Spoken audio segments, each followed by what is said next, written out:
So, hey, I'm the internal bandit. Just changed my name. Oh, what's up, internal? How you doing? But yeah, man. But hey, what's up, y'all? It's Zims, and welcome to the 3,000 subscriber special reaction live stream. If you guys haven't already, man, make sure you swoop down the description box, click on the links, and watch the videos in the entirety, because I'll be pausing and stopping and talking through the whole thing. Thank you guys so much for the recent support, man. 3,000 came so fast. I didn't even realize it was coming as fast, but it came. So, I mean, next stop from here is 5K, and then if God willing, go beyond that. But the first video we're going to be starting off with is Alter. It's called Dead Mall. So if you guys are new to the channel, my name is Proud Zims, and welcome to the Crow's Nest. But for now, let's get it. Let's go. Congrats, Zim. Yo, what's up? Nothing here. 3K.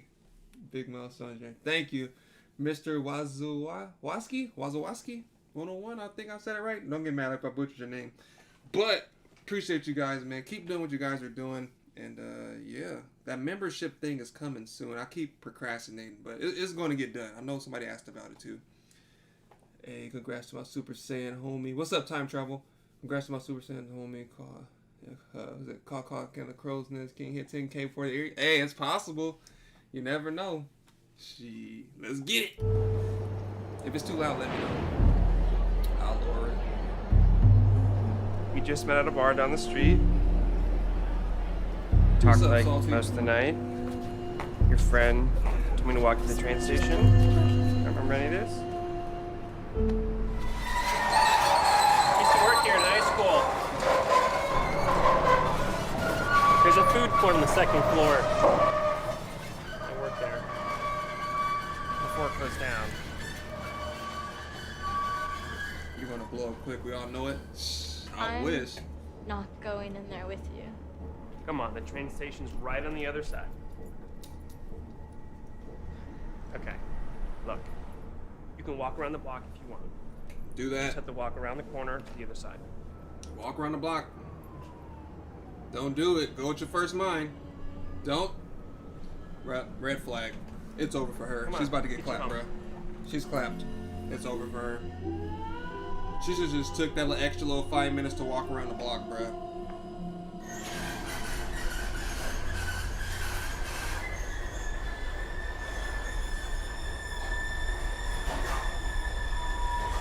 Red flag number 2.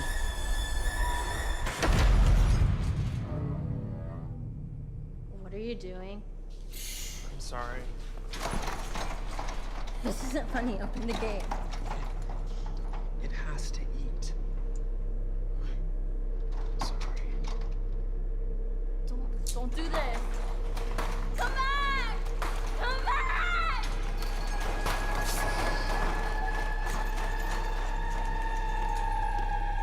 I'm not trying to be a hater, but the acting skills is kind of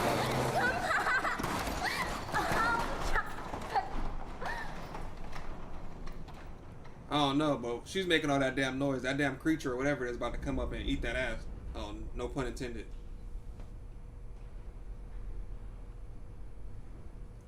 I gotta sneeze. Damn. That was rough. Yep, what every girl ever did before. I actually thought those pile of hills was from the monster eating them, and that was the only thing that was left.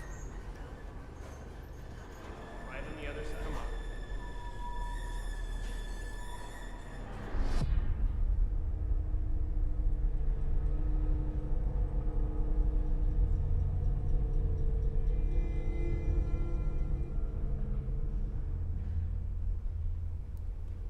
Why are you rolling up the ball of... Instead of trying to find a way out, this girl's over here rolling up yarn, bruh.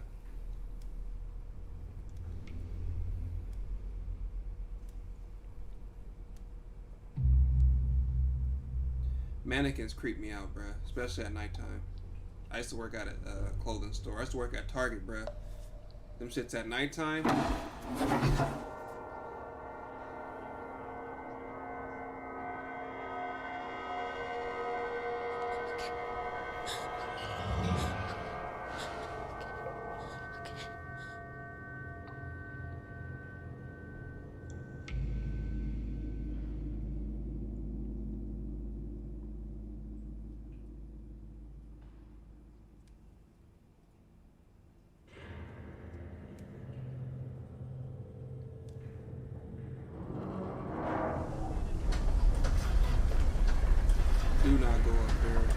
don't go up there, bro.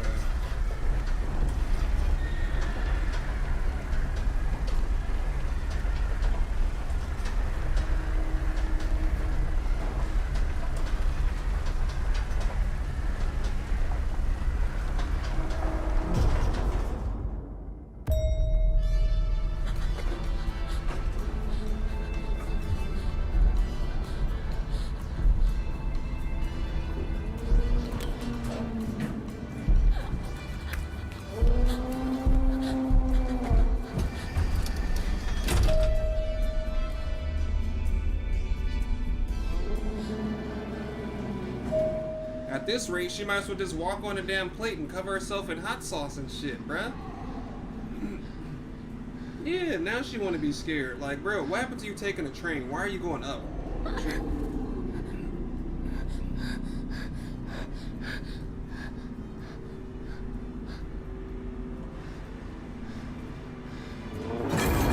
shit. I didn't get scared.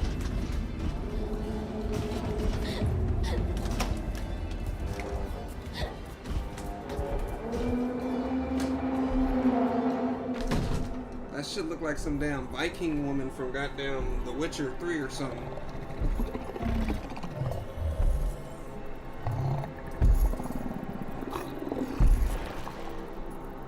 That shit big as shit, whatever it is.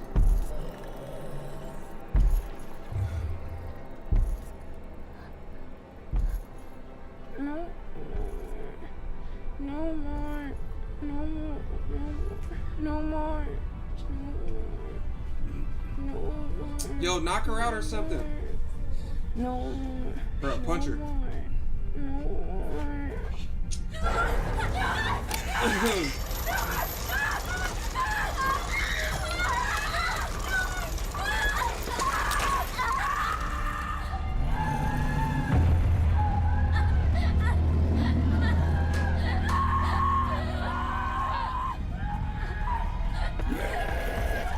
Can it run? Oh my god. I'm trying to look at it. Yeah, she's done. She's done, bro.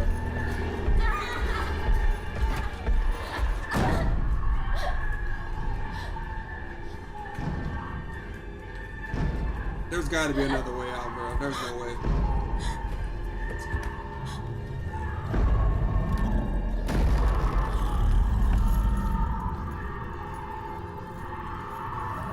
There you go. Whack his ass over the head with that shit.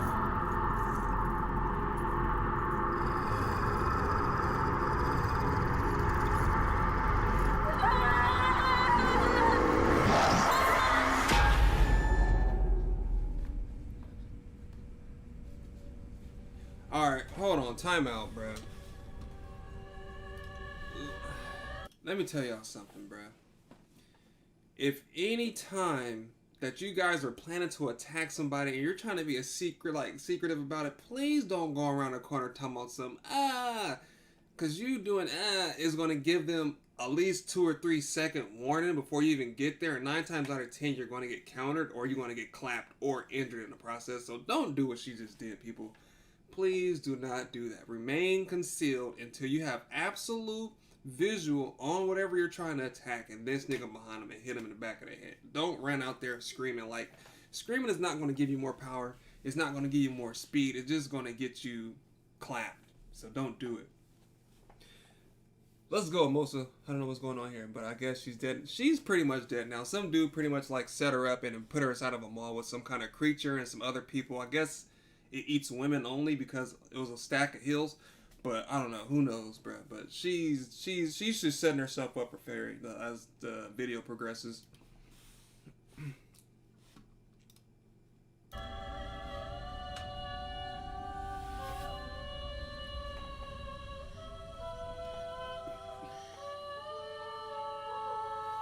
Let me get this out the way.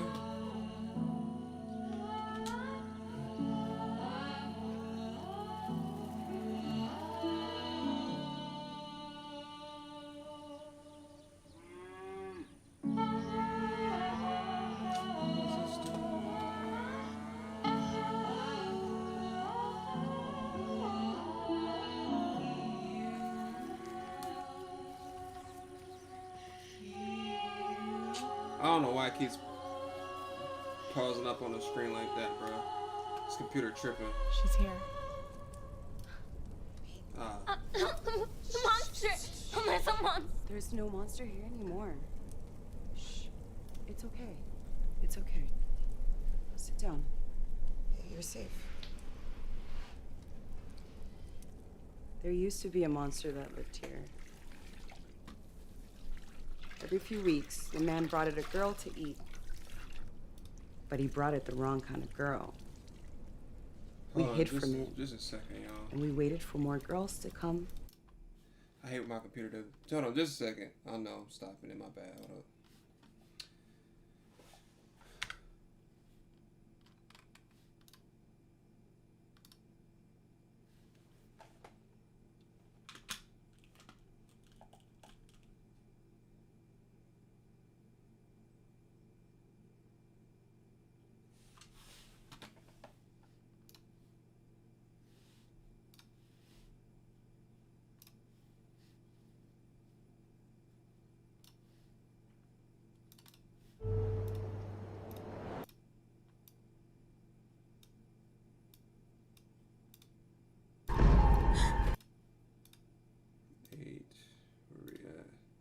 It.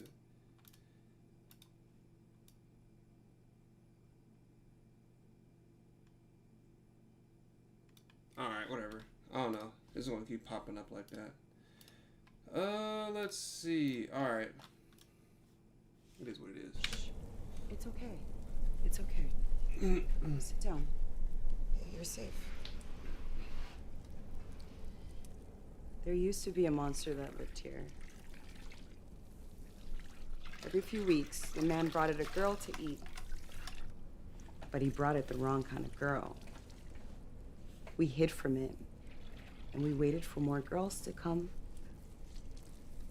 Until there were enough of us to fight it. There's no way you're gonna have enough girls to fight whatever that is, bro.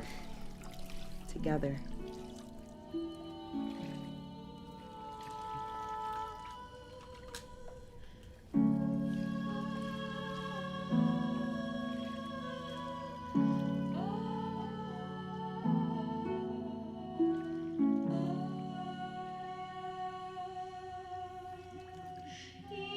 Thank you, I appreciate it. It has to eat.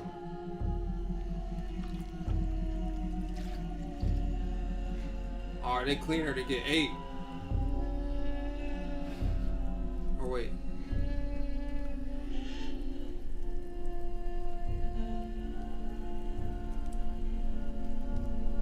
What do you eat?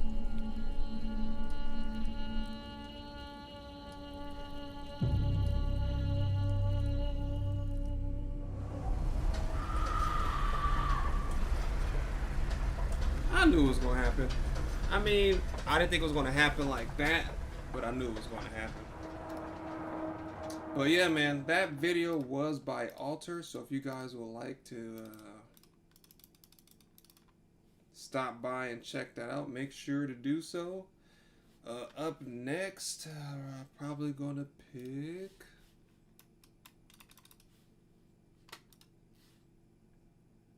let's see what we got. We're gonna do... Let's do SCP-106. See what the hype was about. SCP-106. The Old Man. Why is it like this?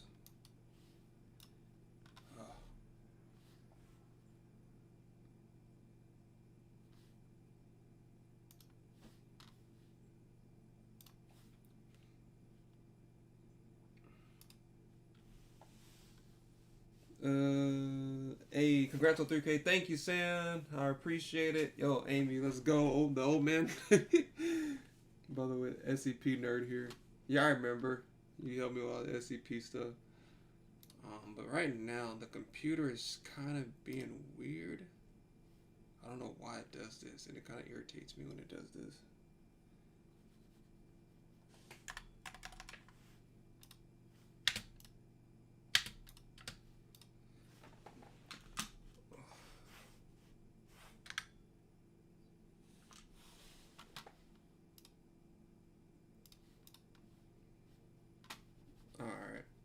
So my computer does this thing where it's like spazzes out. I don't know if it's the mouse, I don't know if it's the computer itself, but it does this thing where it spazzes out. So the thing is going to keep popping up throughout the video. Voice actors from all provided something right now. Oh snap! That's what's up, Ubi. Found you through Mr. Ballin's reactions. Oh really? That's crazy. I appreciate it.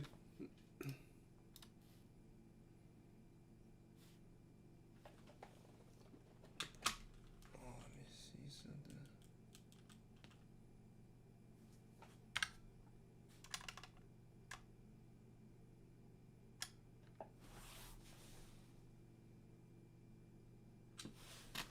Alright, yeah, that thing's just going to be popping up, so my apologies ahead of time.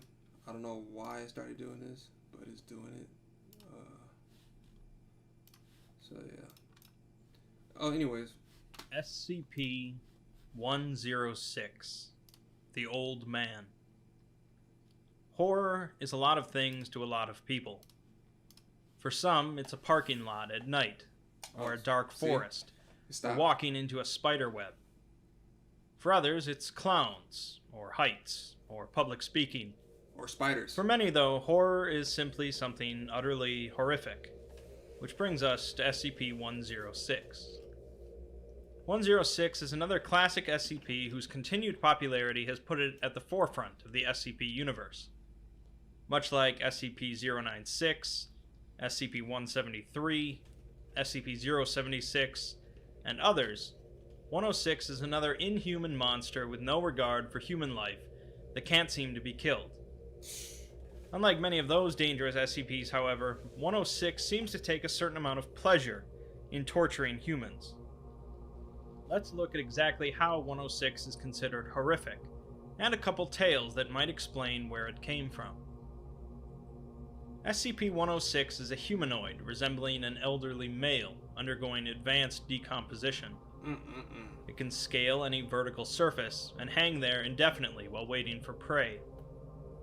It is not exceptionally agile, so it relies more on ambush tactics, capable of staying motionless for days if necessary. One of 106's main anomalous properties is its ability to corrode all solid matter it touches, from plant matter to metal, and especially to living tissue. This effect will continue for 6 hours after 106 removes its touch. This corrosion appears as rusting, rotting, and cracking, and also causes a black, mucus-like substance to coat the object. Like a booger? Similar to the substance covering 106 itself. 106's second main anomalous property is its ability to pass through solid matter, which leaves behind a patch of corrosive mucus. Hold on. This ability seems to be connected to 106's capability of entering a pocket. You telling me this dude can sit in one spot for days, bruh. Like days on end. He don't have to eat anything. He just waits for somebody. He jumps on them. Not only he can turn anything to matter, he can walk through walls too? Bruh. Like, come on, bruh. There is no way, bruh.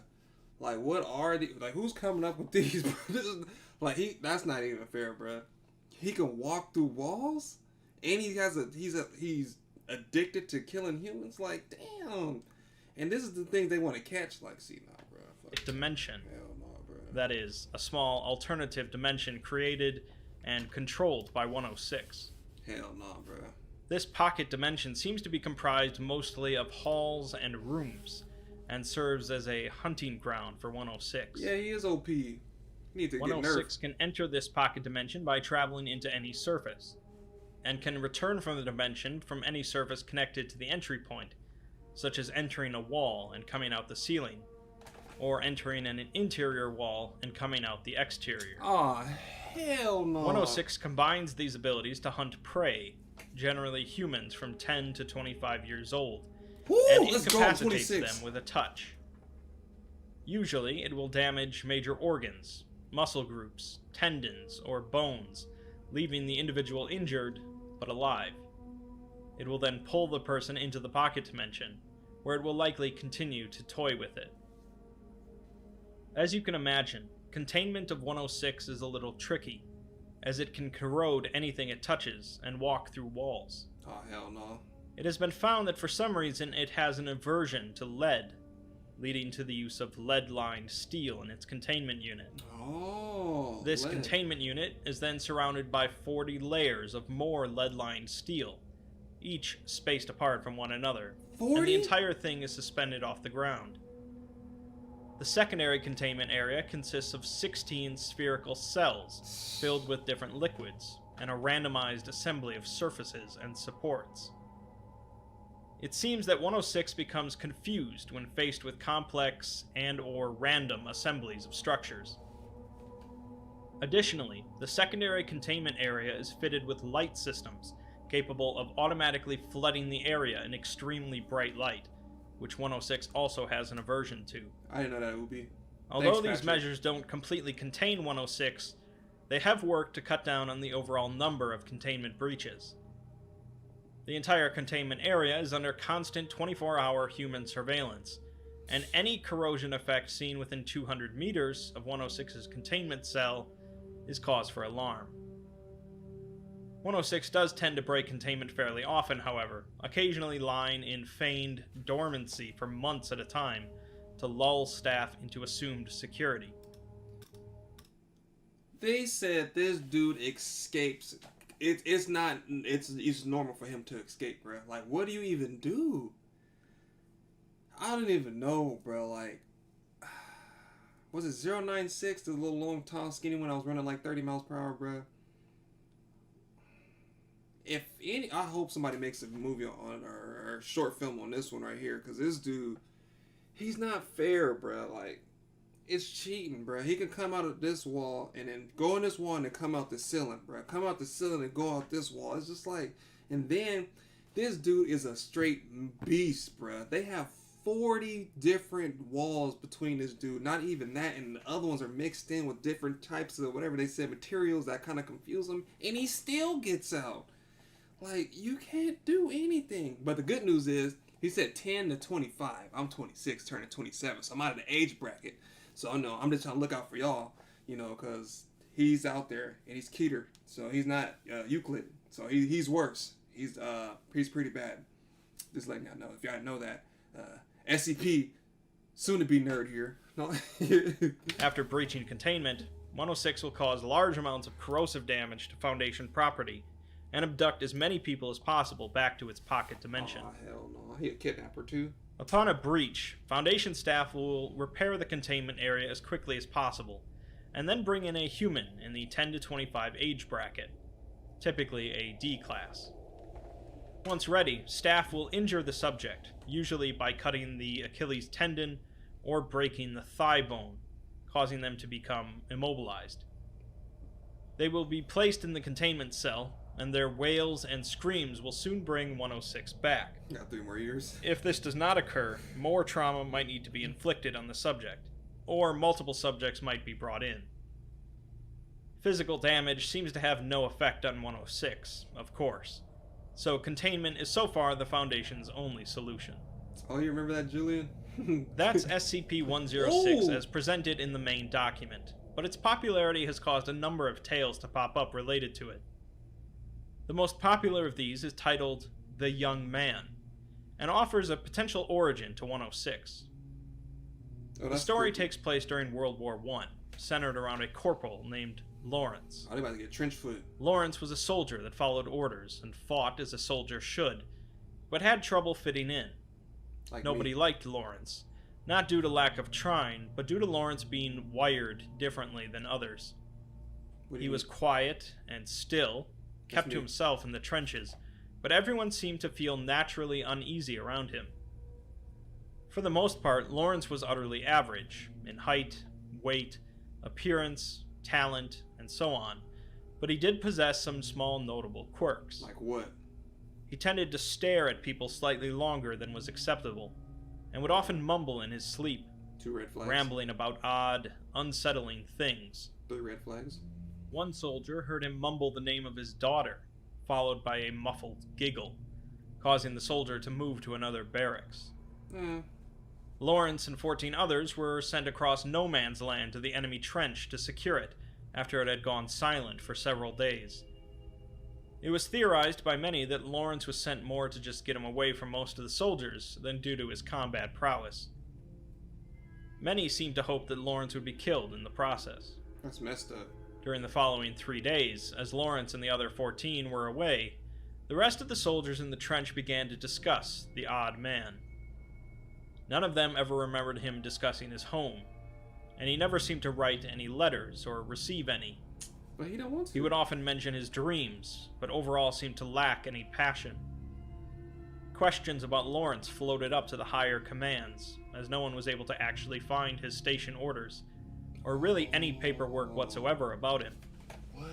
He'd come with a reinforcement squad from France, but none of the other reinforcements had seen him before, as they were a group of a number of different squads brought together. He's an imposter.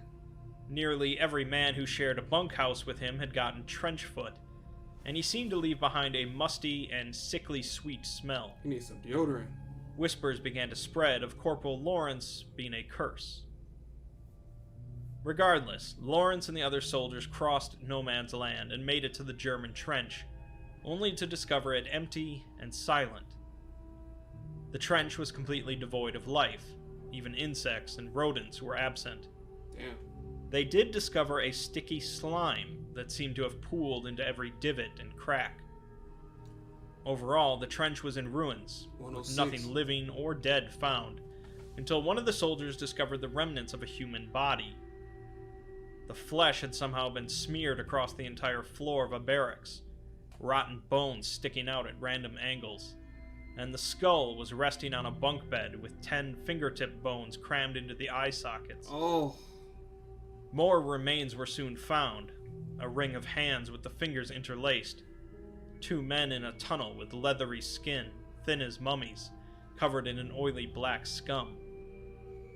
The latrines were overflowing with excrement and organs, the surface dotted with thousands of eyeballs. By this point, many of the men were loudly discussing retreating from this nightmare, but Corporal Lawrence was still rummaging around when he discovered a hole.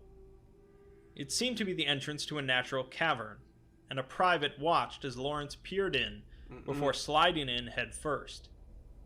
The private rushed over to assist, but could see nothing in the inky blackness of the hole.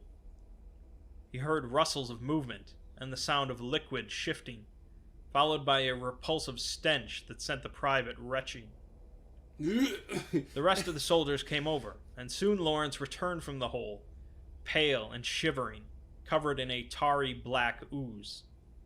He began vomiting out more of the same black slime, shuddering and shaking constantly. Once he finally... He pretty much just got SCP's 106 booty juice all over him, bruh. Because now he's about to turn into whatever that thing was. He's taken torture into a new level. I don't know.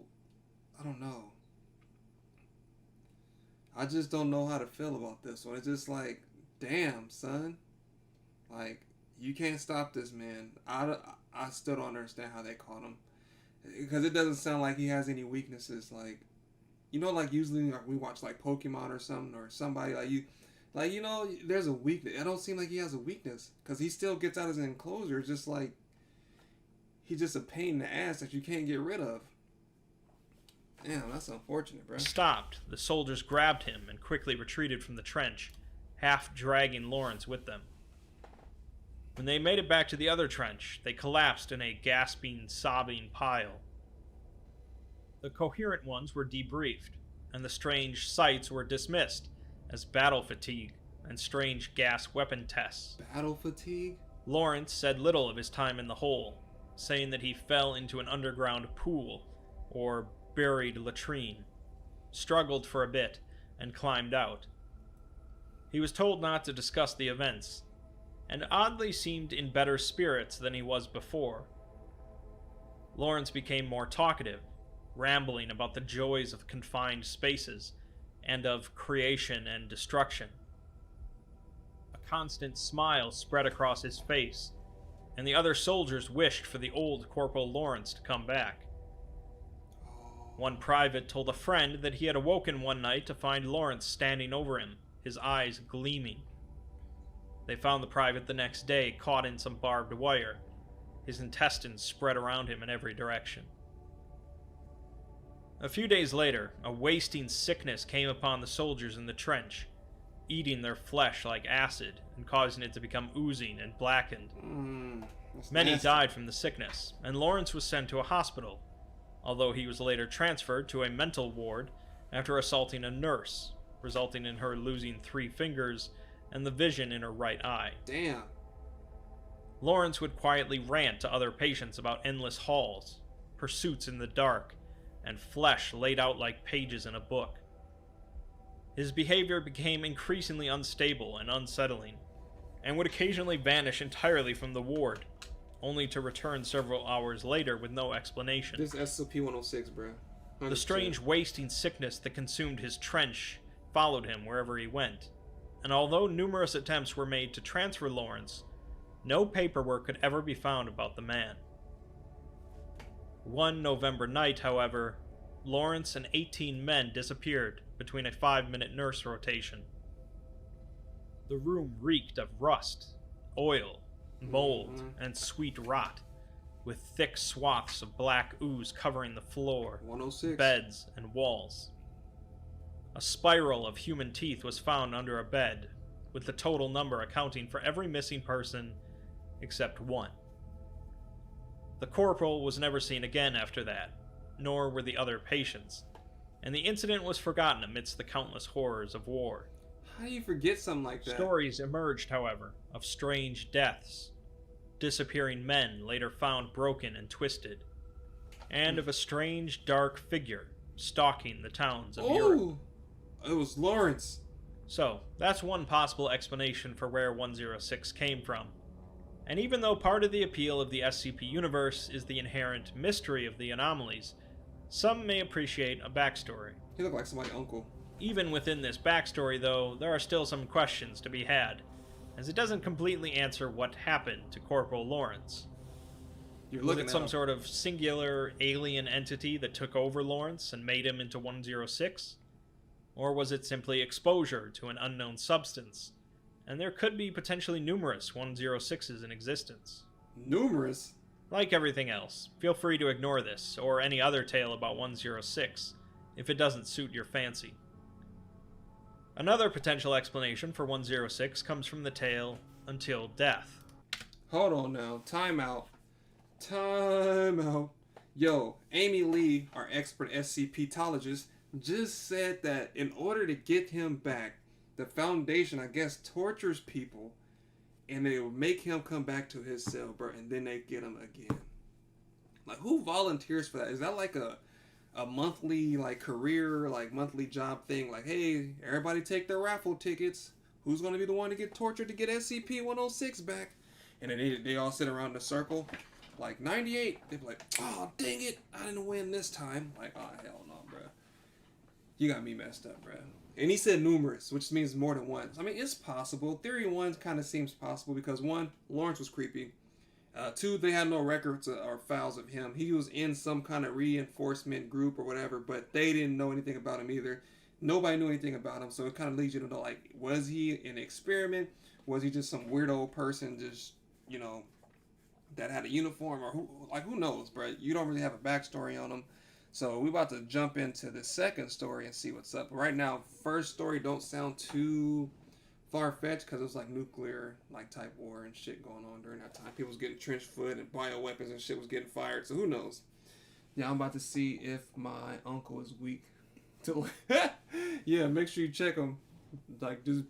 Just put some lead in his hand and see what happened. SCP 2012 stuff. It was 2012. Basically, people are forced. Those tortured people die because SCP-106 corrodes with a touch. Yeah, see. That's too much. Excuse me. That's too much for me, man. I can't, bro. I couldn't. Like, this dude, I don't know. And this is only one. Y'all understand, we've only seen 3 or 4. He's 6,000 of these damn things, bro. And if he's bad, I'm pretty sure there's plenty of worse ones. Like, exceeds the standards or whatever or craziness of this one right here, because I don't know, this shit wild, bro. I won't go into as much detail about this one, and really this tale is only effective if you're already familiar with SCP-3001, Red Reality. SCP. The tale focuses on an older female researcher working late at night, alone in a Foundation facility. She hears a noise in the corner of the room and gets up to inspect it, when suddenly the lights go out, leaving her in darkness. She turns on her phone's flashlight and looks back at her desk to find a bloody human kidney resting on her papers. What? The noise she heard becomes thicker somehow, and she sees a black smear across a wall, the paint and plaster corroding away. She walked towards the wall, and a hand shot out and grabbed her arm, the black slime melting through her lab coat. She did. SCP-106 emerges from the wall, decrepit and rotten, and begins walking towards her, grinning. Black foulness dripped off of him, and the researcher ran out of the lab towards the night guard. It's too late. As she met up with him, 106 came into sight, still following her.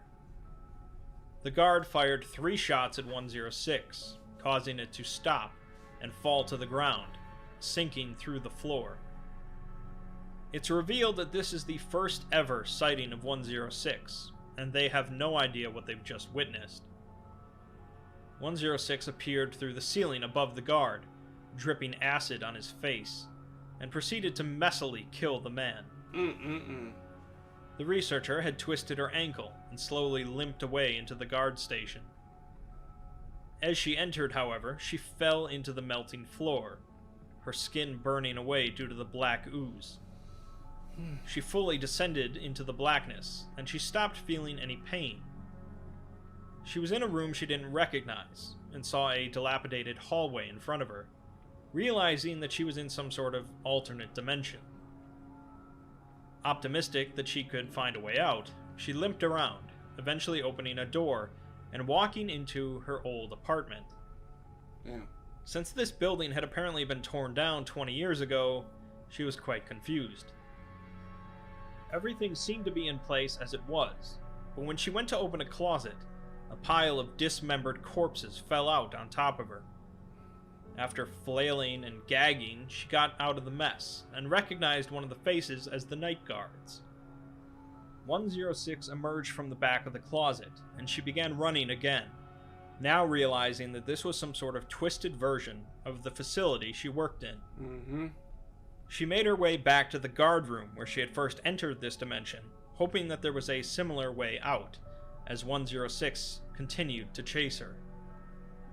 Just barely, she makes it into the guard room and sinks through the same floor, re-emerging in the real facility. She hits the alarm button, but 106 is stopped right behind her.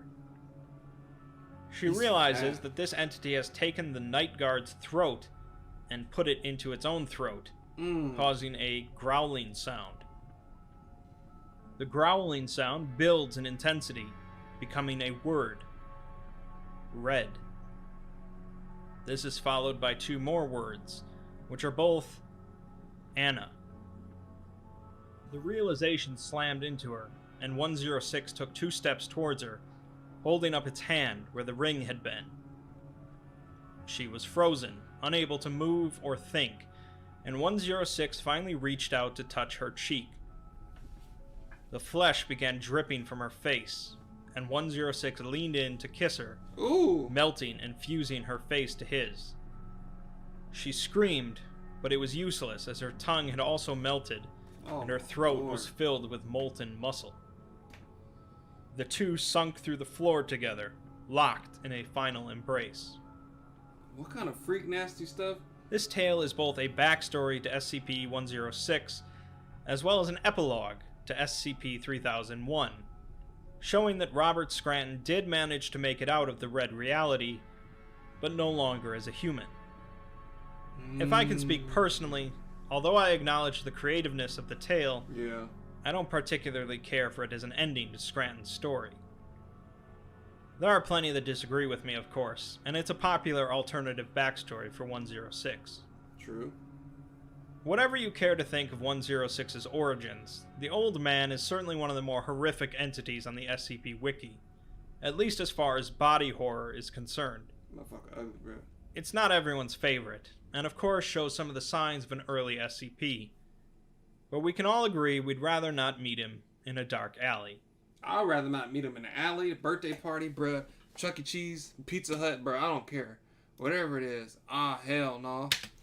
I would like to hear again state that 106 is not, as the commonly believed, a basic predator on par with advanced shark. SCP-106 is a sentient being, albeit a totally alien one. SCP appears to be aware of several things beyond the scope of pure instinct and genetic memory. SCP-106 constantly breaches at moments where recovery and containment are most difficult. A fox may see his way out of a trap, but only a man will wait for his captors to look away to escape. So, Amy was saying red reality is a doctor that's put into space and dimensions, remains there for 5 years without escape or without being able to die. So you're like stuck in between time and space. And then the only thing that makes it back is the recording, and it is unknown what happens to the person that was trapped in there for that 5 years. So they were trying to say that the people that get sent there come out as SCP-106, but he said he didn't really care for that alternative or that story or that theory. I think he was more of a believer of the first theory, but he also doesn't want to downplay everyone else's theory, but he's just trying to say that it's not his cup of tea. But I mean, I don't know, that last one, bro, he was kissing people and tongues melting and stuff, bro. I don't know, that was nasty, bro. Like, I don't like that one, bro. That's too violent, bro. That's some Black Air Force activity right there. SCP-106 were Black Air Forces, bro. Cause he just bullies people pretty much. Like, he just swoops in and just starts fucking with people, bro. Like, that's crazy to me. Like, how you can just I don't know, man.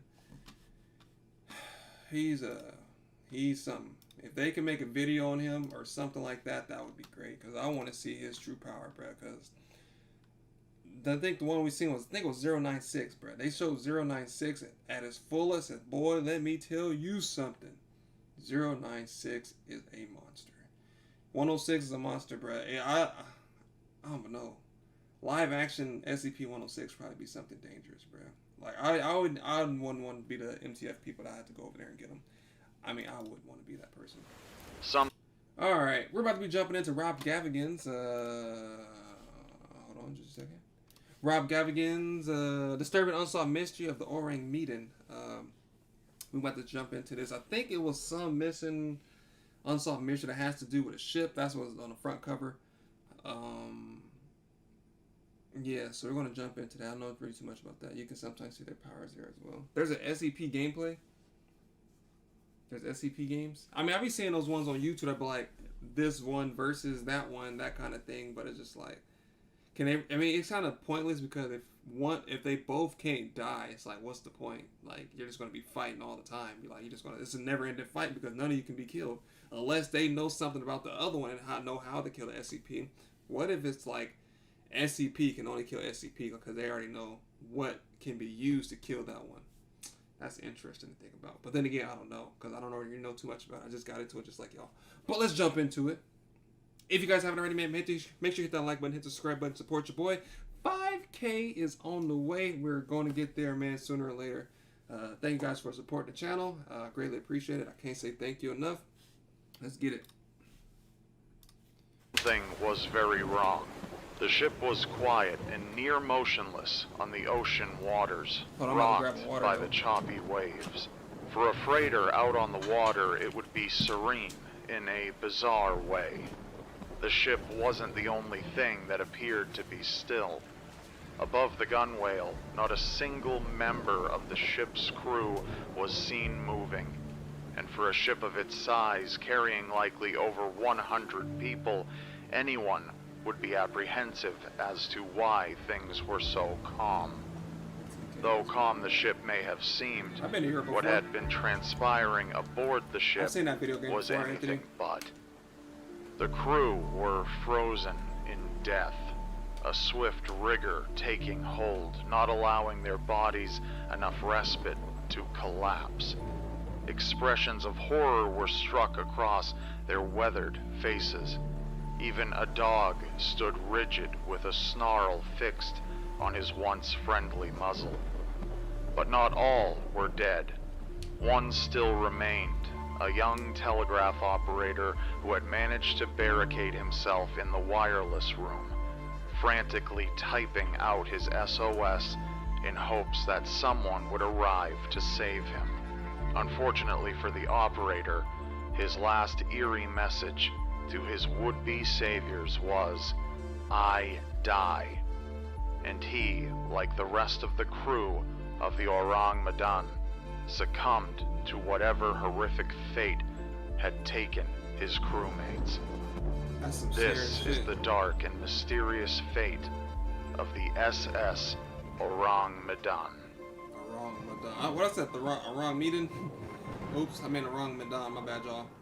This video is by Rob Gaffigan. I think I said that already. And it's featuring Special thanks to our Zim. sponsor of this video, Lightning Link Casino, for making this episode possible. In the words of the great philosopher Clint Eastwood, you've got to ask yourself one question. Do I feel lucky? Well, do ya, punk?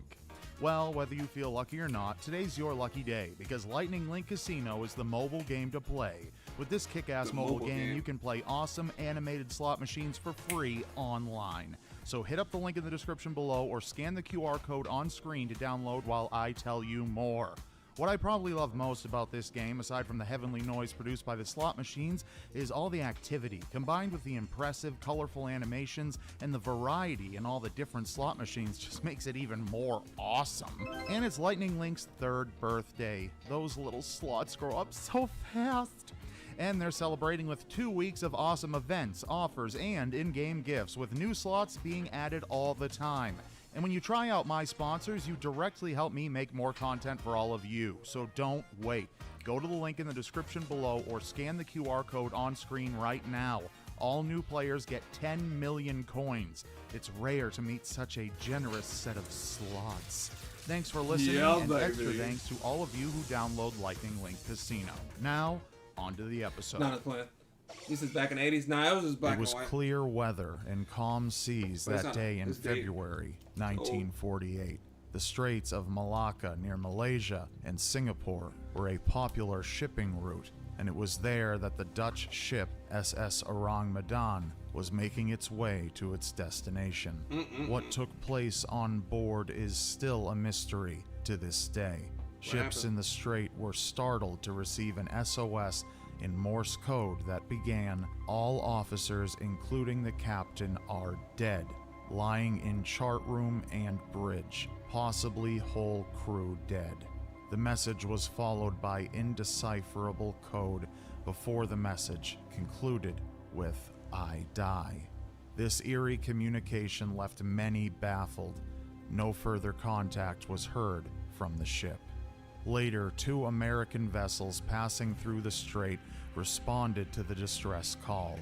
The city of Baltimore and the Silver Star came upon the SS Orang Medan floating adrift. There was no one to be seen moving around on deck, and all attempts at radio contact were met with an unnatural silence. The crew from the Silver Star decided the best thing they could do was to board the peculiar vessel to get a better picture of what was happening. When the men boarded, they would be met with nightmarish visions that they would never forget. Is this what that When game the is based investigating on? members of the Silver Star got aboard the Orang Medan, they were faced with a horrific scene. The corpses of the crew littered the deck, collapsed on their backs, and their faces contorted into wide-eyed expressions of terror. The captain's dog, frozen in place, appeared scared, though defensive and ready to attack to protect his master when his life was stolen as well. Eyeballs bulged from their sockets, mouths were wide open in silent screams, and arms were outstretched as if they had been fending off some unseen attacker. However, the bodies showed no signs of any blood or violence, and no wounds could be seen. The would-be rescuers found themselves on a floating morgue and with no explanation as to how or why. As they began exploring the ship, they encountered more bodies, In the wheelhouse, corpses were strewn about, with some officers lying across each other on the floor. They found the young operator still slumped at his desk in the wireless room where he had typed his final SOS. The engineering crew was also found at their stations with precisely the same expressions on their faces as well. Oddly, the bodies appeared to be in advanced states of decay, the corpses putrefying much faster than they should have been. While searching aboard the vessel, the rescue party reported an eerie chill despite the warm local temperatures. The ship itself seemed intact and no obvious damage was reported. Frightened, the crew of the Silver Star returned to their ship and decided to tow the Orang Medan to the nearest port for investigation and salvage. Yeah, nah, bruh. Like, I don't know. That's something paranormal, 100%. No scars, no nothing, no blood force trauma, nothing, bro. Your eyeballs are poked out and you're frozen in place. Like, I don't know, bro. And then the bodies are decaying much faster than they should have been. That's something paranormal, bro. I don't know. That's my thing on it, bro. I don't know what else there. I mean, but who knows, man? I don't know what else it could have been to make your body decay or make you freeze or anything like that. The dog was barking and it got frozen in place too. So I don't know. Let me know what y'all think, but I don't think that's normal, bruh. Especially if there's no, usually like if you get attacked by somebody, there'll be like gunshots, wounds, stab wounds or something, but there's nothing and your eyeballs are poked out. It's kind of like the Russian death march that Mr. Ballin had, we reacted to from Mr. Ballin, and their eyeballs and stuff was gone and shit like that. Like, I don't know, bro. I wish like sometimes that people could have recorded it, or like at least one person have been there and survived to tell the story, but it's never like that. Every time it's an unsolved mystery, bro. No one's ever making it out alive. Or if the person makes it out alive, they're not mentally there. They're like crazy. They don't remember anything. They freak out every time you talk about it. It's just like you'll never find out because you weren't there. And then you can leave it up to everybody, and people's going to be skeptics, like, oh, maybe they were attacked and somebody got on the ship and killed them. It's impossible. Or maybe they did know what happened to them and they just don't want to tell us. Who knows? It could have been a secret mission or something. Like, y'all know, it's just up to your imagination, I guess.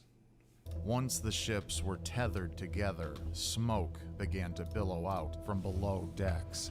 It appeared to be coming from the number 4 cargo hold. Number 4. The crew of the Silver Star rushed to cut the tether, and within seconds of freeing themselves from the strange ship, the Orang Medan exploded with such force that it lifted out of the water before sinking to the sea floor, taking its crew and the secret of their deaths with it. It blew up, huh? The story of the Orang Medan was published first in a Dutch-Indonesian newspaper in 1948. In 2 of the articles, it references the experiences of a sole survivor of the crew. The unnamed German man was found by an Italian missionary and natives on Tongi Atoll in the Marshall Islands. The man told the missionary that the ship was carrying a badly stowed cargo of sulfuric acid. Yeah, it's based off the game. He went on to say that fumes escaping from broken containers had killed the crew. According to the story, the Orang Medan was sailing from a small Chinese port to Costa Rica and deliberately avoided the authorities. The survivor died after telling his story to the missionary, who went on to tell the story to the author of the articles, Silvio Shirley. The tale was quickly picked up by other newspapers. Articles spread from England to Canada and then appeared in papers all across the United States. Readers were immediately enthralled with the story of the Orang Medan. That's why I said Man of Medan. This probably was based off of this, because that's from the tales of this puzzling ship arose theories of just what had taken place that day aboard the Orang Medan. The most prevalent of theories is that the ship was involved in smuggling operations from China, more specifically Unit 731. The unit was a secret biological and chemical warfare research facility run by the Imperial Japanese Army in World War II.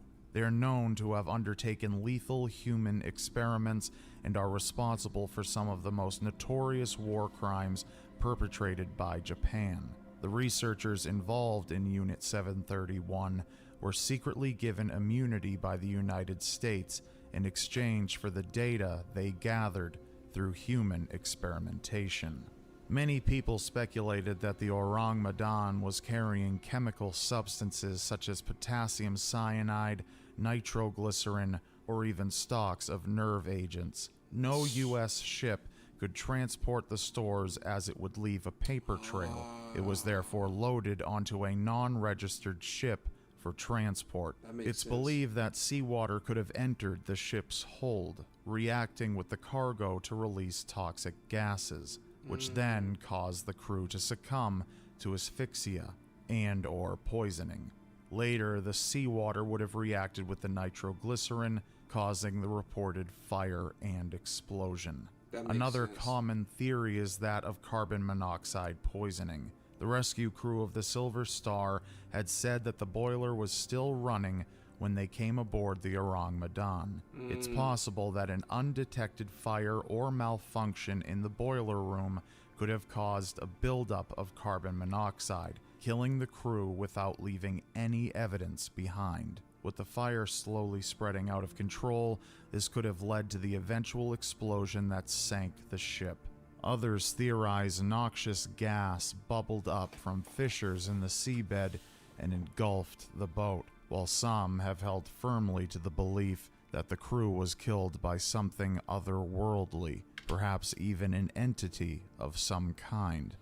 I don't know, because then, I mean, alright, because for me, it's just kind of like, you can sit here and say it was chemicals, but like, what chemicals is going to take your eyeballs out, bro, freeze you in place?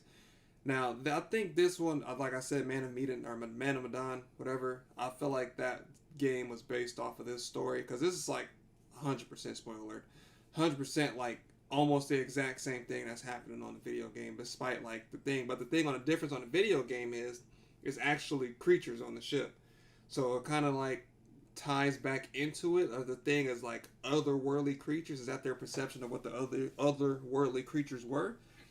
So it's kind of like I don't know. So it's kind of like, yes, it does make sense when they say like the ship exploded, because if there had nitroglycerin on there, nitroglycerin is very sensitive, bro. If that shit starts to sweat, if you even move fast with it or you drop it or something, bro, that's just going to explode. So I think when they towed it, they started moving it, maybe it knocked it over or something and it blew it up.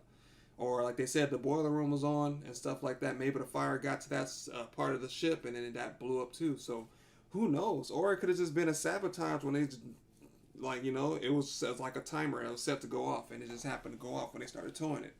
So I don't know. There is a lot to take in, and there's a lot of information that you can, I mean, you can make the assumption. It just goes off of opinion, man. Only thing I can say is that German guy knew what he saw, and that's what he said. If he said it was gas, then it was gas, but who knows? But right after he said that, he died. So we don't know. Yeah, Man of Medan for sure inspired by story. I can't imagine one boat having so many different substances called all those things. Yeah, I agree with you on that one. I don't see it all that having all those too. I think it was more to it, but I mean, I see it for the explosion, but I don't see it for their injuries. That's just my opinion, though, because I don't see what carbon monoxide gas would pluck your eyeballs out. But hey, I'm not a doctor or a scientist, so I don't know. After all, many mysterious and unexplainable events have happened far from land, with some such accounts being told by seasoned veterans of the ocean who weren't known by any who knew them for telling tall tales or even believing in such phenomena to begin with. Despite the articles and rumors of the Orang Medan's case, many doubt the validity of the tale. Researchers were unable to find any mention in shipping registers not only of the incident, but also of any ship bearing the name Orang Medan. The logs of the Silver Star also did not make mention of any such rescue attempt. Skeptics have claimed that the events might have been inaccurate, exaggerated, or that the story itself might be completely false. With the death of the sole survivor and no wreckage having been discovered, an investigation into the facts of the case has been all but impossible. But if something nefarious was underway with the Orang Medan, the implications of which could have caused a substantial amount of trouble for one or more governments, it wouldn't be impossible for officials to have had records of the Orang Madan and its rescue scrubbed, and even having those who witnessed it threatened to keep quiet or silenced in other ways. In regards to the ship's wreckage not being discovered or recovered, all we know is that the wreckage hasn't officially been discovered. But if governments did truly wish to keep the case of the Orang Madan as quiet as possible, they could have potentially brought up what they could have whenever it had been possible to do so, and just not kept a record of it. Or they could have spread misinformation as to where the Orang Madan sank to begin with. It tends to be that keeping secrets and outright lying go hand in hand in regards to government corruption, and this is hardly a new concept, is it? In 2013, a document about the Orang Madan was mentioned in a letter by C.H. Mark Jr., assistant to the director of the CIA, Allen Dulles, in 1959, and was addressed to an unknown recipient. He wrote to the individual, speculations of secrets in the area of the Strait of Malacca. I feel sure that the SS Orang Madan holds the answer to many of these airplane accidents and unsolved mysteries of the sea, he said. He then went on to make reference to fiery spheres of destruction mentioned in Old English chronicles. The spheres were seen by captains and crews, having risen and fallen back into the sea. Mark concluded the letter with, "The enchanting sea, what terrifying secret does it hold? I feel sure that the SS Orang Madan also holds the answer to this secret." The recipient of this letter is still redacted to this day, and further mentions of the Orang Madan have not been found in other declassified documents. It's possible that much more is known of the story, but it's still considered top secret, and therefore we are likely to never truly know what happened. It's been more than 70 years since the alleged sinking of the Orang Madan. The time has only increased the enigma of that ominous day where the horrific state of the crew was found floating adrift. Whether covert operation, simple malfunction, or a tall tale of the sea, the mystery of the Orang Madan persists to this day and leaves us wondering what truly happened to those aboard, if they even existed at all. Dang, man, I hate you with the many possibilities, bro. Because it's just like, that is true, though. Like, I don't know.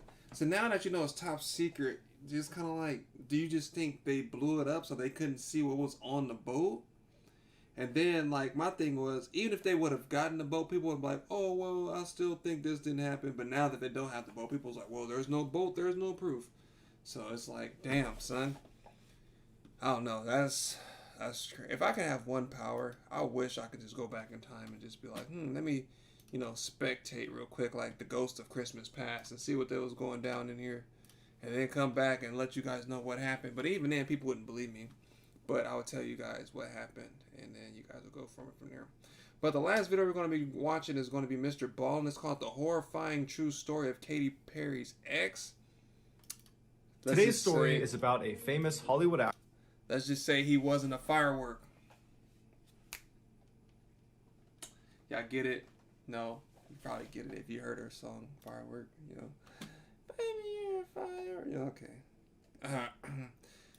Alright, that was my one joke for today. It's not the greatest, but it was something. It was kind of loud, wasn't it, Mr. Ballins? Mr. Ballins was kind of loud right there. Hold on, wait a minute. Alright, man. This is the last video, but again, I want to thank you guys again for stopping by. I appreciate you guys. I don't really do too many live streams, but when I do, I'm always having fun. So hopefully you guys are having fun too. I was pretty quick. But I think Alter was like, it was okay. What was the second video? Dang, I forgot already. What was the second video? Dang, my memory bad, man. Alter, Mr. Ball. Oh yeah, SCP-106. How could I forget that damn man? It was SCP-106. I don't know how I even forgot him. I still see his face when I said his name. Oh, the old man, bro. I still see his face right now. The little halfway smile that he got going on, man. Oh, man. But this is my Mr. Ballin video. I hope he didn't change it, because I think it's still 3 or 4 videos without me stopping or whatever. Stranger circumstances.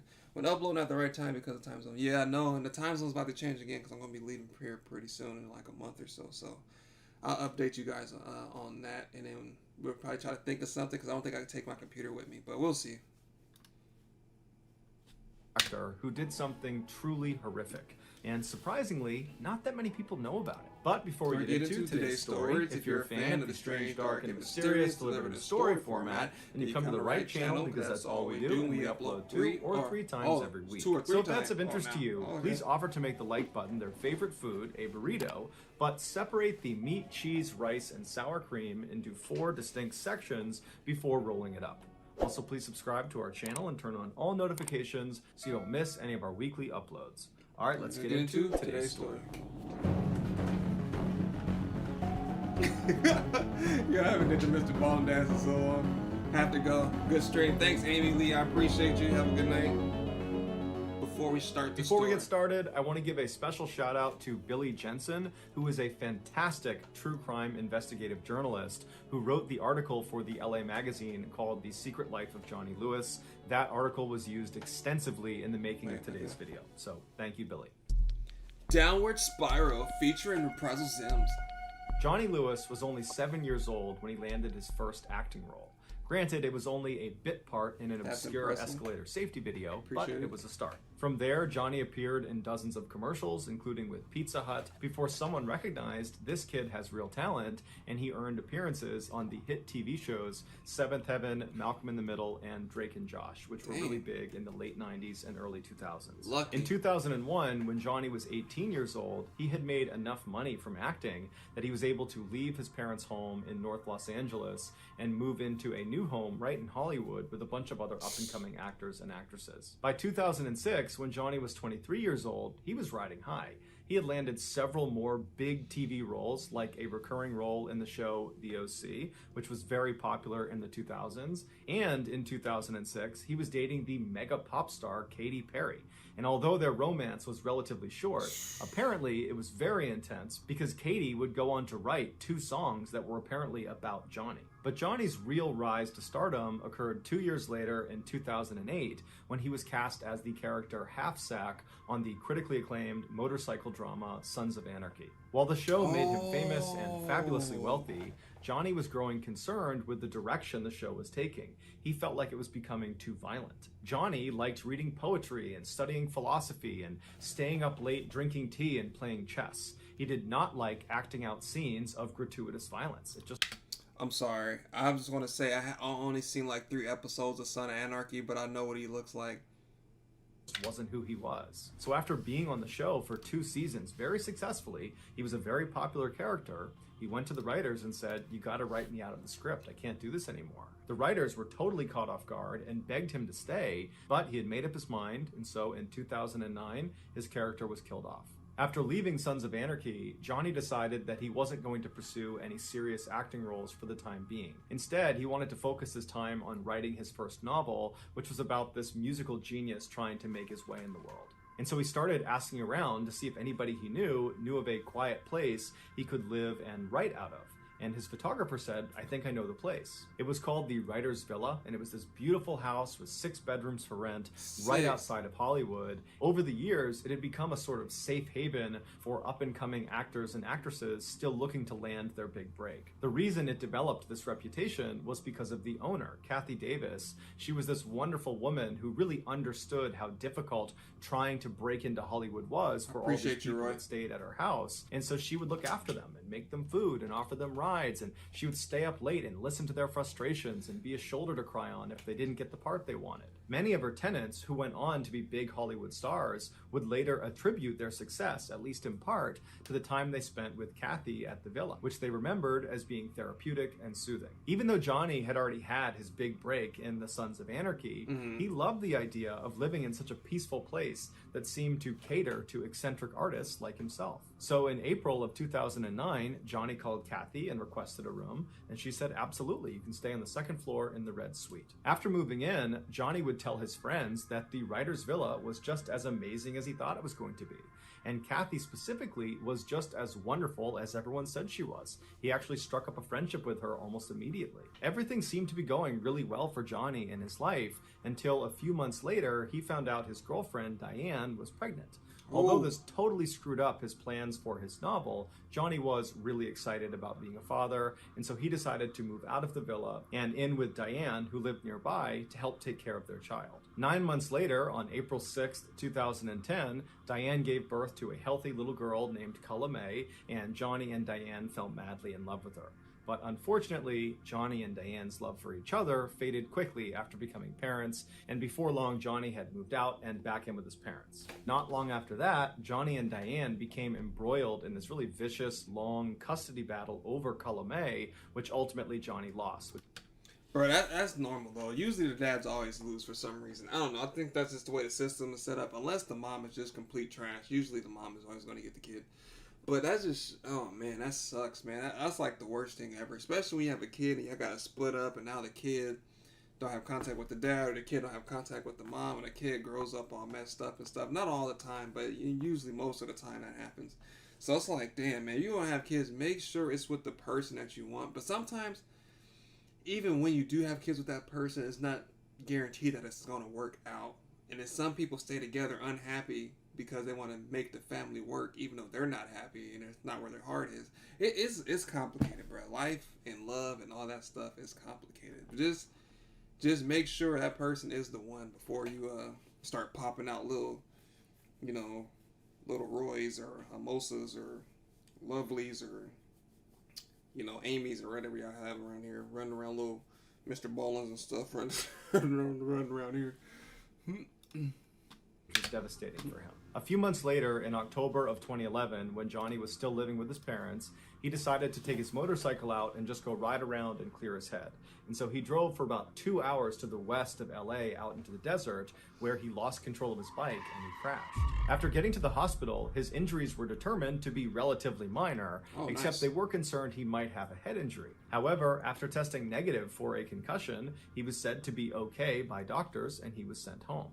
But when he got home from the hospital, he was not okay. He was a totally different person. Johnny's father, Michael, immediately noticed the change in his son's behavior. He just started acting really weird and erratic, and his thoughts weren't always coherent, and he was really agitated all the time.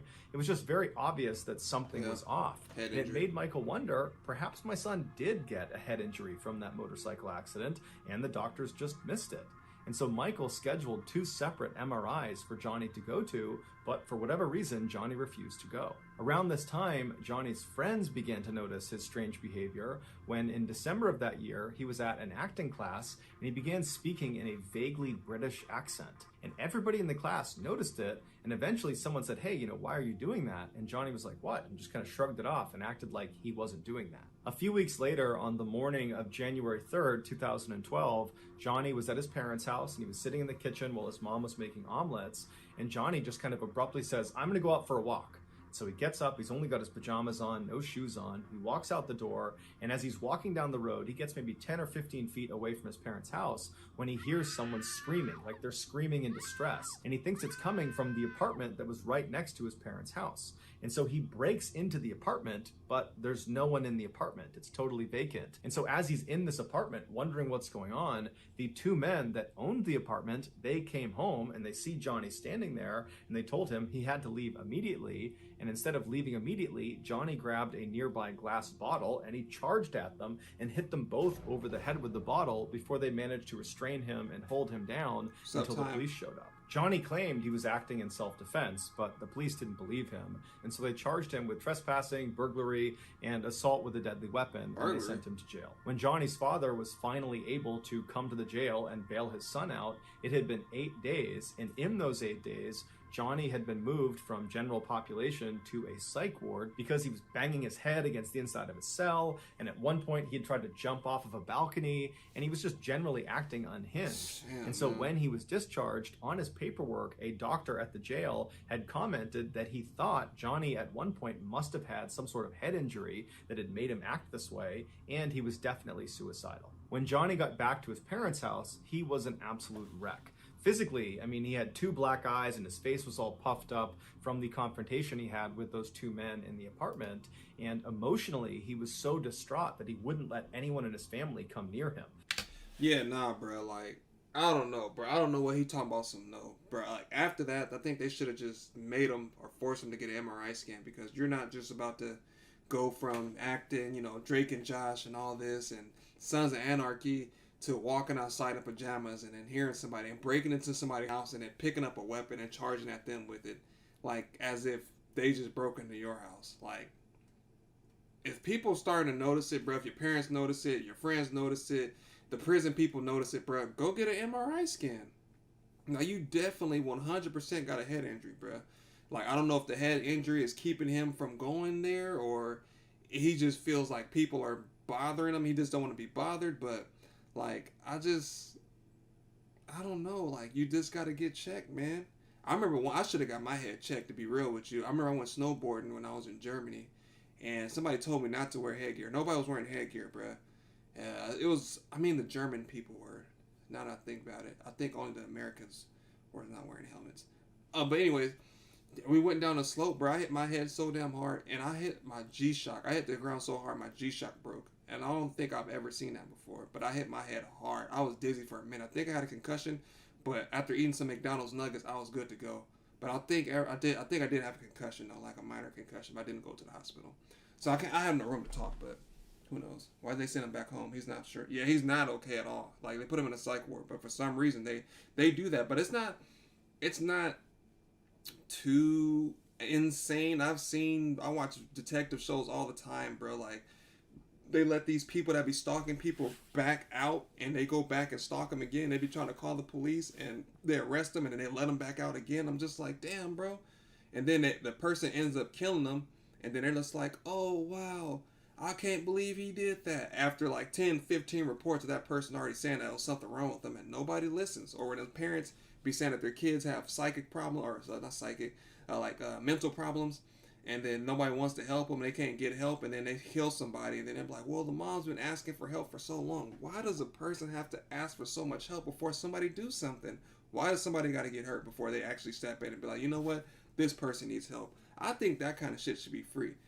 Nobody should be sitting here thinking like, oh, well, my son is crazy. He can just snap at any moment, but no one wants to help me. He just keep putting them back into the population. Like, no, bro, if you need help, you need to seek help, because one, either he's going to hurt himself, he's going to hurt somebody, and it's going to be some kind of like grief or sadness on a certain side. So they need to do a better job at that, at least here in the States. I'm saying, I don't know how they do it in other countries, but for sure they need to rewrite policies or something, because it's insane, brother, how they make people just like, he shouldn't even be able to make decisions right now, like, due to his circumstances.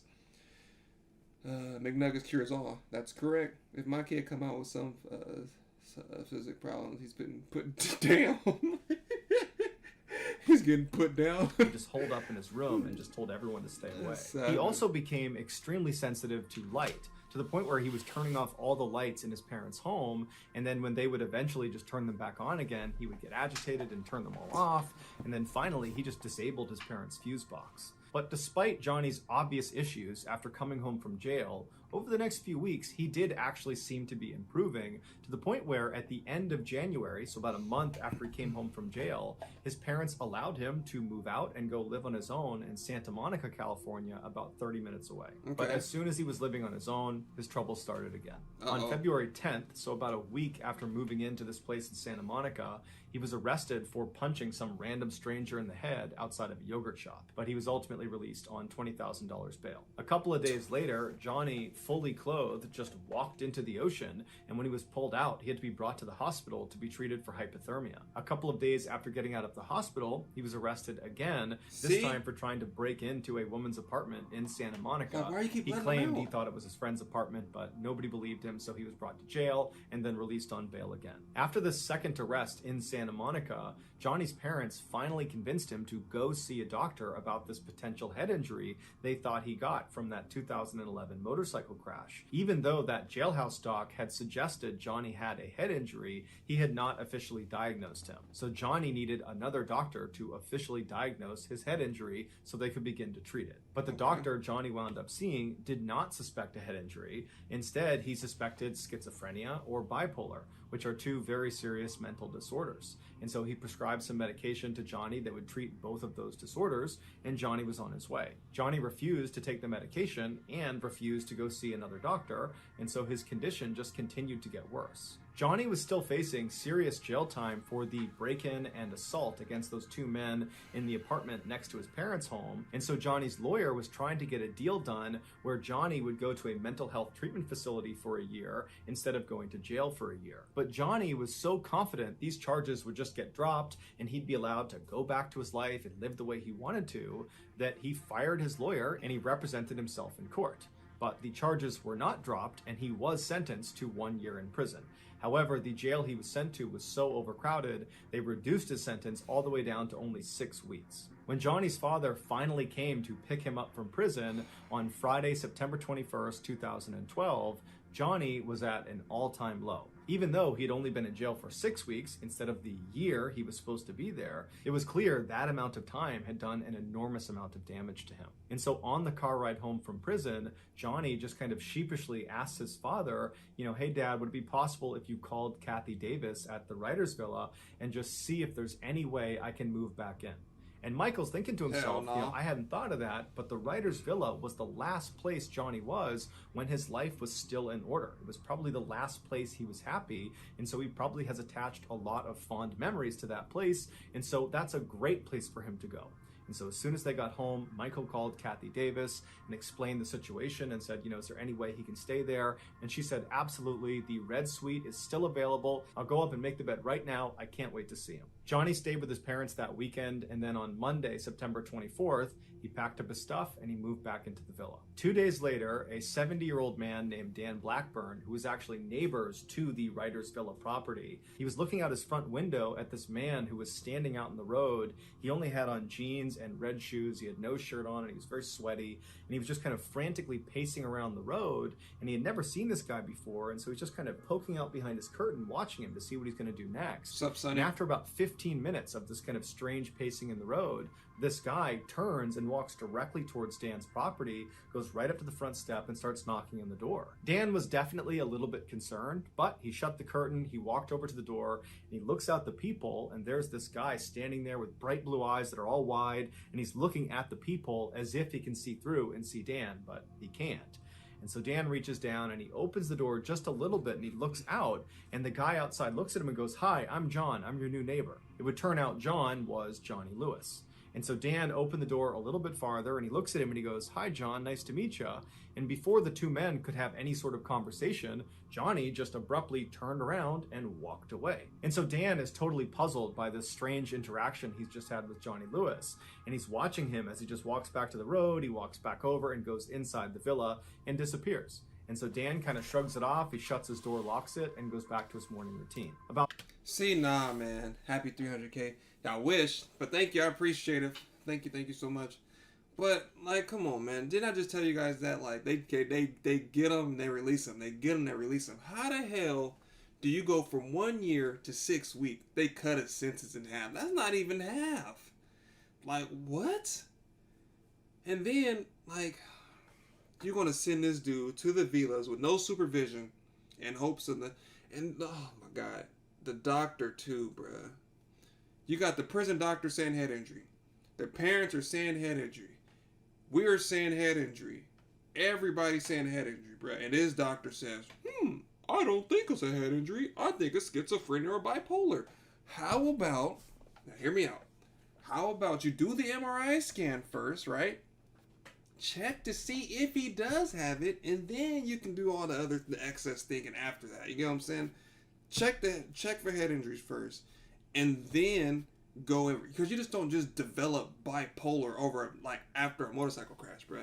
This dude hit his head somehow, and he hasn't been there straight since. And this doctor's just gonna skip past that and then go try to prescribe him meds for something that he think he has. He said he think he has bipolar or schizophrenia. He's not even sure, bruh. Can you imagine going to the doctor and it's like, I think you may be dying, but I'm not sure. But here, take these pills.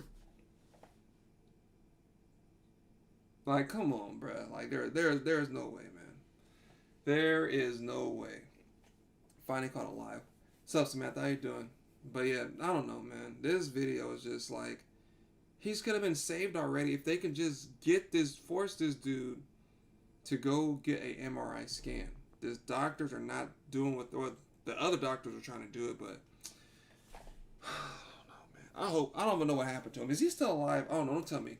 I hope he's okay. 30 minutes later, Dan is doing his own thing in his house when he hears his wife outside screaming for him to come outside. And so Dan runs out the front door. He goes into his driveway, which is between his property and the writer's villa, and he sees his wife is standing on the driveway, horrified, pointing up towards the back of their house. He looks down, and back near their back deck, Johnny Lewis, is standing on top of the guy that Dan and his wife had hired that day to paint their back deck. Johnny is just raining blows down on this guy. He's got a piece of wood, too, that he's hitting him with, and the worker is sitting there trying to shield himself. There's blood all over him, and Dan instinctively just runs over to Johnny. Johnny's not seen Dan at this point. Dan gets right up to him, and he grabs him by the shoulder, and he tries pulling Johnny off. He's screaming at Johnny to stop, but Johnny just seems totally unfazed. He's just destroying this worker. And so finally, after Dan yanks on Johnny hard enough, Johnny jumps up, turns around, and levels Dan square in the face. Dan falls to the ground, and when he looks up, Johnny is just standing over him, looking at him with no expression on his face. It's like he didn't know what he was going to do with Dan next, so he just stood there and stared at him. But Dan wasn't going to waste any time. He jumped up, and he clocked Johnny square in the side of the head. There we go. But it had no effect on Johnny. He still just stared at Dan, completely expressionless. And so Dan grabbed a nearby lawn chair and practically broke it over the head of Johnny. But again, it had no effect on Johnny. He just stood there completely expressionless, staring at Dan. Right. And so at this point, Dan just grabs the worker who can barely stand, and he runs back down the driveway. He grabs his wife, and they run towards the house to go inside. And the three of them manage to get inside the house. And as they're shutting the big, heavy door, Johnny comes bounding up, and he gets right in front, and he jams his arm in the space between the door and the wall. So they can't close the door because it's getting stuck on his arm. And so all three of the adults inside, Dan, his wife, and the painter, are putting all of their weight on this huge wooden door onto Johnny's arm, and Johnny is just trying to grab them the whole time. He's strong. And so finally, the three of them start raising the door and slamming it as hard as they can on Johnny's arm. And finally, after several hard blows to his arm, Johnny retracted his arm, and they were able to shut the door and lock it. And so at this point, Dan's wife and the painter ran around the house, closing every window, locking every door. Meanwhile, Dan went to the side window that looked out towards the writer's villa property, and he got his phone out and he called 911 as he's looking out the door looking for Johnny. And so after he tells 911 what's going on and he hangs up, Johnny suddenly just appears running down his driveway as if he's running back towards the back deck. But he stops almost right in front of Dan's window. He turns and he starts running towards the villa property. He jumps over a fence that's at least waist height, just jumps clear over it. And then he gets to this huge wooden fence that surrounded the entire villa property that was at least, 8, 9, 10 feet. And he very easily just jumps, grabs the top, and catapults himself right over the top, and then disappeared inside of the villa. Think he is Within Batman? minutes, the police showed up and they went inside the villa, and they could not believe what they found. Based on the evidence, this is what investigators believe happened. After Johnny, for the first time, walked up to Dan's property and awkwardly knocked on the door and said, "Hi, I'm John, I'm your new neighbor." After that, he turned around and Dan watched him as he left his property and made his way back and went inside the villa. Once Johnny got inside the villa, he made his way up to the second floor and he went into Kathy Davis's room where she was sitting. Now, Kathy most likely turned and saw Johnny standing in the doorway. He's got no shirt on, he's sweating, he looks totally crazed. She probably was not scared. Instead, her motherly instincts kicked in and she probably said, "Hey, are you okay? Can I help you? What's going on?" And as she probably stood up and made her way over to make sure he was okay, Johnny, for reasons no one understands, proceeded to beat and kick and strangle her. And then when she fell to the ground and was totally helpless, Johnny proceeded to either stomp on her skull repeatedly or he hit her over the head repeatedly with a rusty hammer that was later found in his bedroom. But no matter how Johnny did it, he managed to severely fracture her skull, and that's what ultimately killed her. After killing Kathy, Johnny tracked down her beloved cat and killed the cat the same way. Afterwards, Johnny ran out of the villa, and that's when he spotted Dan's house painter just sitting outside, and he walked over to him and just began beating him. And just like the attack on Kathy and her cat, this attack on this house painter appeared to have no motive as well. After Dan came outside and managed to fight Johnny off, and then when Dan went back inside the house with his wife and with the painter, Johnny stood outside for a few minutes before running down Dan's driveway and then hopping over those two fences right in front of Dan, and then Johnny disappeared inside of the villa. Once Johnny was in the villa, it's believed he climbed up to the upper patio or onto the roof of the villa itself, and from there he either jumped or fell to his death on the driveway below. His death was officially ruled an accident, not a suicide. After the news broke about what had happened at the writer's villa, everybody assumed Johnny must have been on some really hardcore drugs. That's the only explanation for why someone would act the way he acted. But when his toxicology report came back, it showed he had absolutely no drugs of any kind, legal or illegal, in his system. He was completely sober at the time he committed this horrible crime. Some believe Johnny really did have some undiagnosed head injury from that motorcycle accident, and this head injury is responsible for his violent outbursts. Others disagree and say the head injury had nothing to do with it. Johnny clearly had some undiagnosed mental disorder. Maybe it was schizophrenia, maybe he was bipolar, maybe it was something else, but it was this mental disorder that led to these violent outbursts. But to this day, no one knows for sure why Johnny did what he did. All we know is an innocent woman and her cat were needlessly killed. Ah, man. Like, yeah, it is messed up. Rip the Kathy, not the cat. Yeah, that's what I said. That's a crackhead determination to the bruh. I don't know, man. That sucks, man. Why would you send it? Me personally, bro, like, I think that was kind of dumb, man. Like, if I had a son, I would not send my son away from my supervision, knowing that he's been arrested 4 or 5 times, and he's kind of going crazy. Why would you send him away on his own with some older lady in a neighborhood? I don't know. I can't really judge the situation. Maybe they thought it was going to get better. Maybe they thought it was a good idea. But I think they did it. I think the criminal justice system failed, bro. I think they failed to help this dude, because I think everything could have turned out differently if they would have just took the time out and did what they're supposed to do and not just say, "I think you have this," and probably just hit him with the MRI scan and see if he had something wrong with him. I personally believe that it was an MRI scan. I don't think it was drugs. I don't think he was going crazy or any of that, because my thing is, he went through all this time on TV shows, like I said, Drake and Josh, man, Sons of Anarchy, bro, writing novels and stuff, and you just don't wake up and get schizophrenia and bipolar disorder, bro. He hit his head during a motorcycle crash, and they didn't check his brain when he went to the hospital, which they should have, and then from that day forward, people say he started acting differently. There's no way that he had a mental disorder all the way up until then, and it just automatically just clicks like that. That's just my opinion, but let me know what you guys think. I'll leave it up to you guys, but that's my opinion. I feel like I did not know he died. They said it was an accident. It wasn't suicide, but I feel like his brain caused him to do that. But if you jumping over fences, you scaling fences like that, bro, something's not right. Ain't nobody jumping over fences like that, bro. Unless you're super athletic. They smashed his hand about 8-9 times before he stuck his hand out the door. He was beating up people. He got a lawn chair smashed over his head, bro. Like, he had no pain, his pain receptors or something wasn't working or something.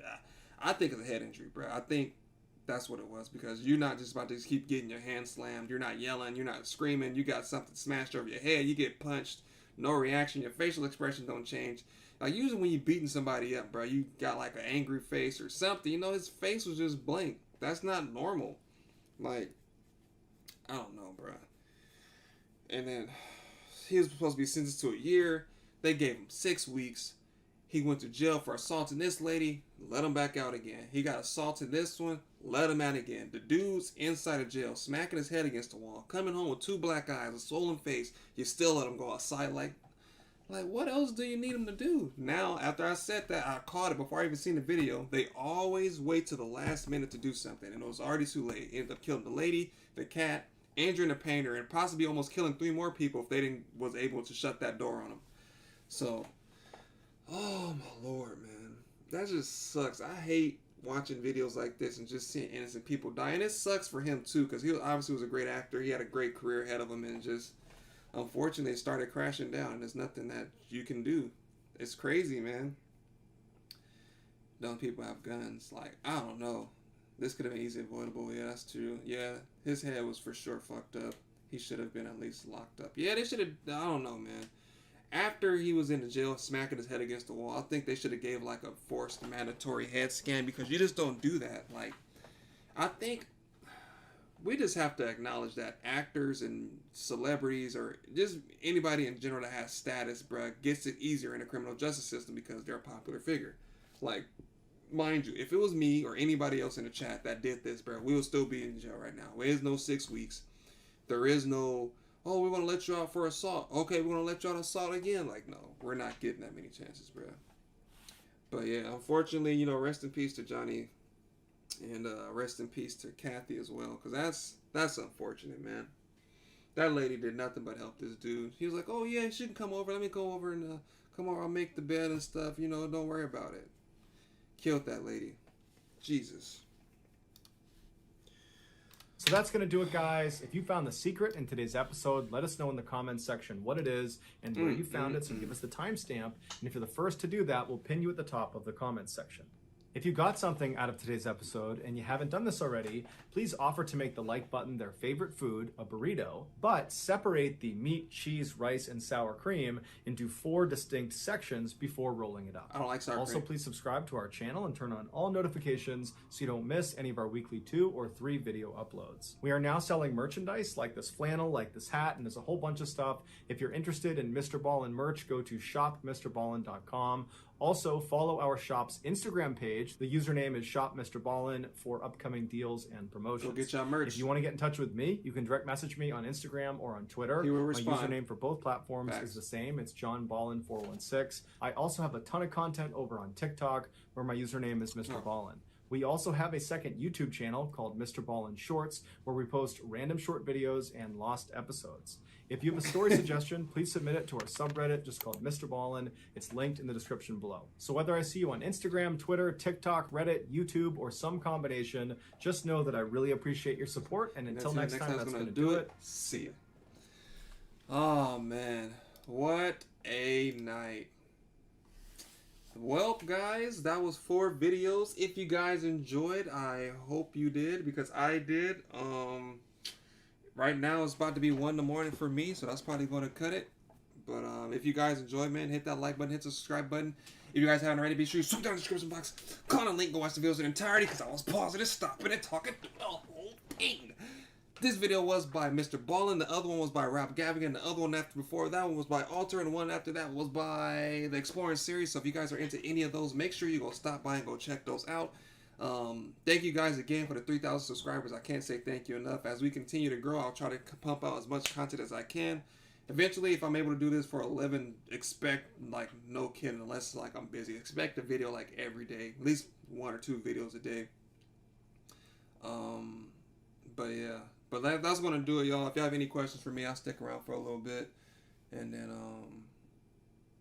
that'll be it. Where in Germany was you stationed? I live in Holland, 5 kilometers from the German border. When I was in Germany, I was stationed in Kaiserslautern. Is it night at your place? Yes, it's 1 in the morning. Come to Amsterdam at 10K? I hope so, if they let me go due to COVID-19. Look forward to when you hit a mil. If I hit a mil, oh man, y'all gonna see me cry on stream, because I couldn't even imagine what to do with 1 million subscribers. Yeah, it's hot. I turned off the AC too, because the AC makes it loud when I'm recording, so I didn't have it. But my bad again for pausing the video. My computer's all kind of like messed up. I think it's the mouse or maybe it's the keyboard or some kind of wiring that makes it like do this kind of. Let me see if I can show you guys if it does that. See, it does that. I don't know why it does it. It just be doing that sometimes. So, yes, come to Amsterdam. I wouldn't mind coming to Amsterdam. I think that'd be pretty cool. You guys gotta show me around or something. That'd be pretty dope.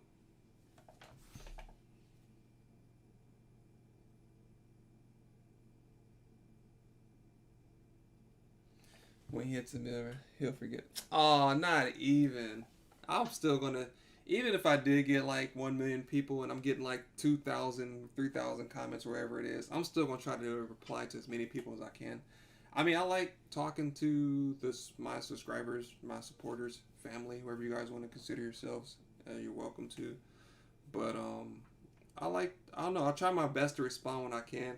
I think I'm usually pretty good at responding back to people.